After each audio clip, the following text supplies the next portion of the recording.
A gente fez uma semana muito boa para o mercado, tá? Só que aí, claramente, como eu disse que finais de semana são um pouco não muito confiáveis, né? Não dão sinais muito confiáveis de movimentação para cripto, justamente porque, apesar de cripto ser 24 horas por dia, 7 dias por semana, para institucional não é, né? Então, querendo ou não, a liquidez do mercado durante o final de semana fica um pouco mais baixa. Então, não à toa que tivemos aí 3 diazinhos, né? Aliás, final de semana, né? Sábado, domingo de queda, e hoje também abrindo em mais um pouquinho de queda, estava em 1% só. A gente chegou a perder os 30 mil, mas vamos ver como que vai ser o fechamento realmente de hoje, né? Se a gente vai fechar abaixo ou acima dos 30 mil, que pode ir desenhando aí um cenário de fechamento mensal, né? Vamos puxar aqui só rapidinho o gráfico mensal. De qualquer forma, vai ser muito difícil a gente fechar abaixo do que a gente fechou mês passado, tá? Mas acredito que, a menos, né, não vamos martelar nada aqui, mas a menos que tenha alguma coisa muito drástica nos próximos dias, eu acredito que a gente deva fechar aí por volta dessa faixa aí dos 30 mil dólares, perdendo eles na pior das hipóteses. Em 4 dias aí a gente volta a retestar aqui o suporte dos 28 mil, beleza? Mas, enfim, o que vale ressaltar, tá, da última semana? Na última semana a gente teve alguns acontecimentos bem importantes vindos desde ali da segunda-feira, quando a BlackRock teve a aplicação dela, né, anunciou que estava aplicando para o primeiro ETF à vista de Bitcoin nos Estados Unidos. Aqui no Brasil é o que a gente já tem, tá? Lá fora não. Mas a porteira foi aberta pela BlackRock. Nos dias seguintes a gente teve muitas outras gestoras grandes, né? Fidelity, Invesco, enfim, teve umas 7, 8 ali que entraram na rabeira da BlackRock e também solicitaram uma aplicação para um ETF à vista. Hoje, antes de continuar falando do Bitcoin, a gente pode ver aqui um cenário um pouquinho mais neutro, tá? Meio mais ou menos aqui, com um pouco mais de parcimônia, com algumas moedas aí vendo um grau de realização um pouco maior, tá? Então, principalmente aqui a gente pode ver a Aave, né? E o setor de DeFi como um todo, que acabou ganhando um rally legal semana passada, a gente vê que esse é um setor que está realizando um pouco mais. E aqui no caso do Bitcoin Cash, sendo bem sincero, eu acho que é só uma possível como o Bitcoin está vendo uma adoção, né, uma vontade de adoção, isso aqui pode ser um proxy do que estão esperando para o Bitcoin Cash, tá? Que o Bitcoin Cash nada mais é do que um Ctrl-C, Ctrl-V do Bitcoin, só que com um pouquinho mais de escalabilidade. Então pode ser isso. E no caso da Near, tá? Que também está se destacando bem, foi por conta de uma parceria que eles anunciaram com a Alibaba, tá? Então essas duas que estão se destacando têm casos específicos para isso. No caso da Aave aqui é só mais uma realização. De resto, mercado lateralzinho aí caindo um pouquinho, Solana, Algorand, enfim, nada muito impressionante aqui para ser visto. Então, DeFi corrigindo, a gente teve a correção, tá? A gente teve durante o final de semana também, hoje não tanto, mas durante o final de semana, a correção de boa parte das altcoins que são tidas como Layer 1s também, né? Então seriam as Ethereum Killers ali, não necessariamente killers, mas enfim, Solana, a própria Polygon, que não está atuando hoje, né, diretamente como escalabilidade do Ethereum, e isso muito porque foram as moedas que foram indiciadas ali pela SEC como valores imobiliários, tá? Nos dois processos, tanto no processo da SEC contra a Binance, quanto no processo da SEC contra a Coinbase. Por isso, por conta dessa incerteza regulatória, você teve muito player institucional, principalmente americano, né, porque é onde a SEC tem jurisprudência, preferindo se desfazer dessas posições do que correr o risco de eventualmente sofrer uma chamada ali por estar exposto nessas moedas que puramente arbitrário, tá? Por nenhuma razão mais concreta, terem sido categorizadas como valores imobiliários pela SEC. Então, no mercado que já estava com um pouquinho, com a liquidez um pouco afetada, você teve players institucionais saindo dessas outras moedas alternativas, aí, digamos assim, e o que acabou colaborando também para a dominância do Bitcoin, que é um fator, um dado bastante importante para a gente ficar de olho aqui, e pode ser o que vai indicar um novo possível bull run ali de altcoins, né? Porque como costuma funcionar o ciclo cripto, tá? Historicamente, e ao que tudo está indicando, a gente vai ter mais uma repetição da história aqui, a gente tem um primeiro influxo de capital vindo para o Bitcoin, do Bitcoin ele segue para a Ethereum, da Ethereum vai para as altcoins. E aí você vai agregando níveis de risco e de mais degen ali, né? O pessoal mais degenerado, né? Então você vai agregando risco e, consequentemente, mais retorno aí. Só que o risco, ele não é só o retorno, né? Às vezes ele pode ser negativo. Tem isso também, tem que ficar de olho. Então, seria Bitcoin capturando primeira liquidez e estando ali como um pouquinho mais seguro. Ethereum acaba pegando parte dessa liquidez na sequência. Altcoins terceiro. E aí você vai para protocolos bem mais específicos. Então, tipo, como moedinha de game, NFTs, eles acabam sendo o último elo da cadeia ali. E o ciclo cripto, ele costuma seguir essa linha, né? Ele vai e volta nesse mesmo formato. E agora a gente está vendo um ganho de popularidade, de dominância do Bitcoin frente às outras criptos bastante expressivo, tá? A gente veio lá do mínimo de 39%, 38%. Ultrapassamos os 50% agora, e o que a gente tem que ver é, os analistas mais otimistas para com o Bitcoin, eles veem que essa dominância aqui ela pode subir até uns 60%, 55% já seria bastante, tá? 55 a 60, tá? Com a próxima resistência aqui, estando no 57, seria entre 55 e 60, a gente estaria extremamente esticado a níveis de Bitcoin. Mas por que é muito difícil você fazer essa previsão? Porque você não tinha um ecossistema muito desenvolvido antigamente, tá? Então você tem a Ethereum ali surgindo em 17, 18, e só que o ecossistema da Ethereum como um todo, né, e todas as alternativas dela, e concorrentes, enfim, cara, isso aí foi popularizar um pouquinho mais de 2021 para cá. Então esse aqui vai ser meio que um primeiro ciclo que, apesar de estar se desenhando da mesma forma que foram os outros, a gente tem um outro ecossistema ligeiramente desenvolvido, tá? Não é tão desenvolvido porque você tem uma aplicação ou outra, tá? Mas não é algo muito relevante ainda. Então, por isso que vai ser engraçado ver se o Bitcoin realmente vai conseguir buscar aqui, tipo, por exemplo, um 60% de dominância. Quais fatores podem ajudar nessa escalada de dominância do Bitcoin? A briga regulatória, que é o que está acontecendo agora mesmo. Essa última subida aqui no último mês vamos ver, saiu lá dos 48 para os 51, 52, foi puramente regulatório, tá? Então, se você tem os Estados Unidos não enchendo, não é que está corroborando com o Bitcoin, né? É os Estados Unidos não enchendo a paciência do Bitcoin e caindo, matando em cima das outras moedas. Então, acabam sofrendo bastante com isso. Essas outras moedas, pelos mesmos motivos que as principais alternativas ao Ethereum estão sofrendo agora, incerteza regulatória, player institucional ou não abrindo posição ou se desfazendo das posições que já tinha, porque não quer correr o risco. Assim que a gente tiver uma pivotada regulatória e dando um aval ali de Ethereum para que institucionais possam entrar com mais segurança, ou que a gente consiga ter o tempo para que as empresas que estão saindo dos Estados Unidos consigam se realocar nesses outros polos criptos, né, dessas cidades que estão se posicionando para serem hubs criptos mundiais, Singapura, Hong Kong, Dubai, alguns países mais específicos da Europa.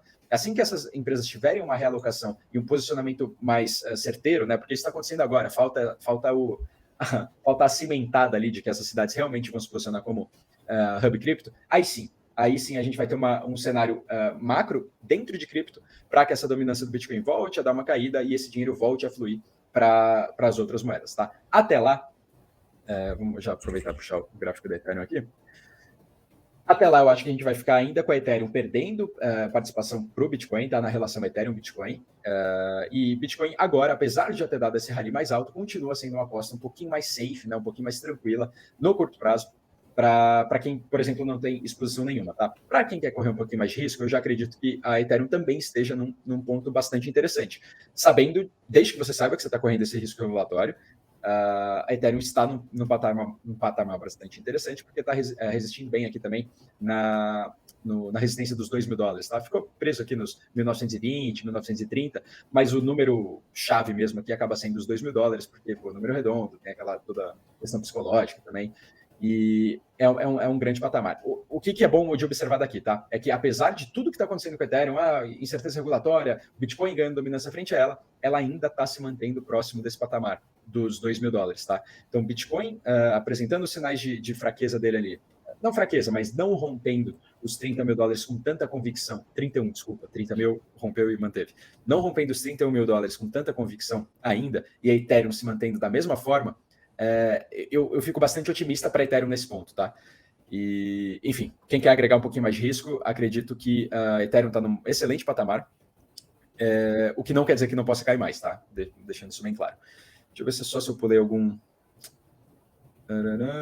Tá, ok. Agora a gente pode partir para macro mundo, né? Quinta e sexta, a gente teve... isso aqui já foi bem comentado no começo da sala ao vivo, tá? Mas eu vou só dar um recap no que é essencial para cripto. Quinta e sexta a gente teve feriado na China, então China acabamos não tendo dados relevantes ali durante o final da semana passada, só que hoje a gente teve China abrindo com dados não tão positivos, Europa também abrindo com dados não tão otimistas hoje, e pegando ali o último discurso do Powell, a gente já teve ele falando de que está mais convicto de que ainda esse ano a gente deve ter 2 aumentos de 25 bips na taxa de juros americana. O que isso significa para cripto? Tá? Significa que o cenário macro não está tão bom ainda. E aí a gente vai voltar a ter que observar aquela guerrinha de narrativas. Cripto como reserva de valor versus cripto como ativo de especulação, ativo de tecnologia. O que não ajuda também, aliás, é que pode ajudar ou não, mas é a situação geopolítica. Porque eu confesso que eu não acompanhei muito bem, eu não sei direito o que está acontecendo lá na Rússia, mas não parece bom. Dado o que está acontecendo com a Rússia e pegando o que aconteceu logo nos primeiros meses depois que a Ucrânia foi invadida, a gente pode ter aí falando específico de Bitcoin, tá? A gente pode ter um maior fluxo de capital vindo para a cripto, porque em situações muito caóticas, como foi logo ali após a invasão da Ucrânia, cripto acaba sendo uma forma mais fácil, tanto de, sei lá, dos atacantes quanto dos defensores se transacionarem capital, como para a própria população que não quiser correr o risco da moeda, porque, cara, guerra, se virar guerra, você não sabe o que vai acontecer com a moeda, então você acaba tendo cripto como um refúgio para isso, desde que seja, cara, até para fugir do país. E foi um pouco do que aconteceu logo depois da invasão da Ucrânia, tá? Então, a narrativa de reserva de valor pode ganhar força caso o conflito russo escale da forma que está escalando. Então, a gente tem tudo isso acontecendo ao mesmo tempo. Então, o cenário macroeconômico, ele bate contra a cripto na tese de ativo de tecnologia, especulativo, assim como o cenário geopolítico, ele bate na tecla de cripto como reserva de valor. O que vai acontecer? Ninguém sabe, a gente tem que ir acompanhando para ver. Mas o fato de tanto Bitcoin quanto Ethereum estarem segurando na faixa de preço que estão agora, com tudo que está acontecendo, para mim é um belo sinal de descorrelação com as bolsas. Então, a parte de reserva de valor tem ganhado um pouquinho mais de força, tá? Minha opinião, amanhã isso aqui pode ser mudado a cada 12 horas, tá? A partir do que eu estou observando hoje. Cripto com isso tudo é isso aqui, vamos ter que ir acompanhando. Essa semana, tá? Essa semana vale ressaltar aqui também que vai ser, cara, como foi bem levantado pelo Luan aqui, tá? Um pouquinho mais cedo. Última semana do mês, última semana do trimestre, última semana do semestre. E com dados bastante importantes, tá? Então, a gente tem dados importantes aí no Brasil também, só que Brasil, para cripto, não influencia em absolutamente nada.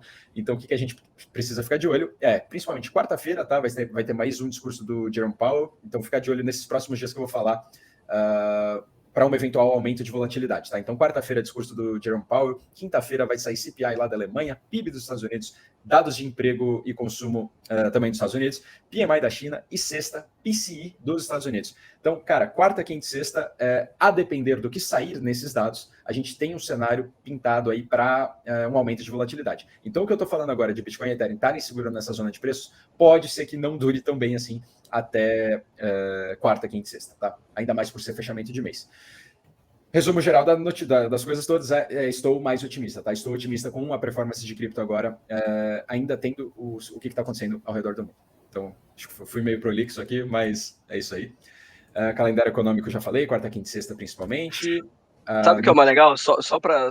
Primeiro, boa tarde, Eric. Fala aí, Terzão, manda. O que era mais louco que no começo de tudo, sempre comentavam que os criptoativos eram monotemáticos, que os calendários econômicos não iam refletir, né, enfim, na volatilidade das criptos. E hoje, bacana você comentando sobre o calendário econômico, que isso pode incentivar e influenciar, né, o comportamento das criptos. Isso é muito louco. Só para... Cara, mas é mesmo. Quem diria, né? Que Quem diria? o que foi criado para ser antissistema tá, tipo, seguindo exatamente. Dentro do sistema, Mas é bem maluco, cara. Eu sinceramente, não esperava que fosse acontecer isso, mas eu já falei isso antes, tá? Virou frase batida. Feliz ou infelizmente, goste você ou não, para acompanhar cripto, você tem que acompanhar macro, tá? Mas não necessariamente. É isso. Não tem muito o que fazer. Tudo. Não, então, é porque cripto tinha esse estigma de que, tipo, não, é cripto, é a parte do sistema, você pode não ligar para aquilo, mas não, agora você precisa ligar. Começou a cair, cara. E só para ilustrar aqui, tá, tudo que eu falei, então a parceria da Near tá com a Alibaba Cloud, né, concorrente da AWS lá na Ásia, a ideia é de crescer justamente a Web3 lá no Oriente. Então, a Near subindo bastante, está subindo mais de 10% aqui depois dessa notícia, mas também só news, né? Isso aqui não importa tanto. A menos que realmente venham os entregáveis, tá? Não importa tanto agora. Agora é só notícia. SEC aprovando aí o primeiro ETF de futuros de Bitcoin alavancado. Então a gente está na corrida do primeiro ETF à vista lá fora, só que a gente teve aqui a aprovação, foi meio que uma inversão de ordem aí, uma aprovação do primeiro ETF de futuros de Bitcoin alavancado. A gente não tinha isso ainda, tá? Então a gente já tinha os ETFs lá fora de futuros, mas alavancado, esse aqui é alavancado em 2 vezes, tá? Vai estrear amanhã. E essa onda toda de ETFs sendo, aplicações de ETFs surgindo lá fora, veio aqui com um registro, tá, do maior fluxo semanal entrando em ETFs em um ano. Tá? Foram 65 milhões de dólares entrando aqui no ETF ITO, que é um ETF de futuros lá fora de Bitcoin. Ou seja, apetite está tendo, tá? Mesmo que no mercado não tão bom, apetite institucional está tendo. Falando em apetite institucional, a gente tem aqui um outro concorrente de peso, tá? Nessa guerra Oriente versus Ocidente, para ver quem que vai dominar aí o cenário Web3 da coisa, é que o HSBC de Hong Kong é o maior banco da região, está permitindo que os clientes negociem ETFs de Bitcoin e Ethereum diretamente pela plataforma deles. Então, mais uma forma de acesso à cripto por um player bem relevante. Então, Hong Kong, de novo, aí se colocando como um grande, proeminente aí, potencial hub web cripto, dominar o hub cripto global da coisa.